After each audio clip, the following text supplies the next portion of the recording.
This week's Torah portion is Parshat Toldot. When we look at relationship dynamics between our matriarchs and patriarchs, we see the wonderful but challenging marriage that Abraham and Sarah had. In addition, later on, we see between Jacob and Leah. If we look at this week's Torah portion, the marriage between Isaac and Rebekah had a different dynamic.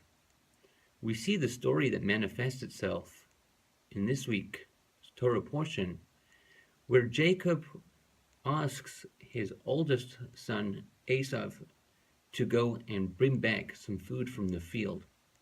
And he was going to give him a blessing. He was going to give him the most beautiful blessing, that he would be successful and that he would be powerful. But Rebekah knew that Esau was not to be the recipient of this blessing, and it should go to the younger one of the twins, Jacob.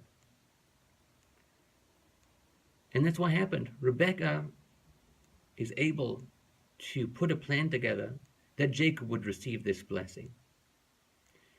Now, what's a little bit perplexing about this story is that we know that Rebekah knew all the way back in her pregnancy that Jacob, the younger one, was to receive this blessing. An episode happened that God relayed this information to her, where she knew that Yaakov would be the recipient of this blessing. So why now was Jacob going to give this blessing over to Esau? We know from the 19th century commentator, the Netziv, tells us that the relationship dynamic between Isaac and Rebekah started off in a challenging way. The first time that Rebekah saw Isaac, he was praying in the field, and the Torah tells us that Rebekah took a veil and put it over her face. She was intimidated, or she was apprehensive about the depth, and intensity, the spirituality of Isaac. And there was an automatic, she knew this was the man that she was going to marry, but nevertheless there was a distance between them. There was a distance of where, for the rest of their marriage, Rebekah wouldn't be as close to Isaac as Abraham was to Sarah, as Jacob would be to Leah. This distance started a tendency where Rebekah wouldn't confide in Isaac with everything. They didn't have an open communication with each other. Hence, Rebekah, even though she knew from God that Isaac was to be the recipient of a blessing, of this blessing, she didn't communicate with Isaac, which resulted in a lot of challenge, a lot of pain. And you could say to some extent, it changed the dynamics of the history of the Jewish people.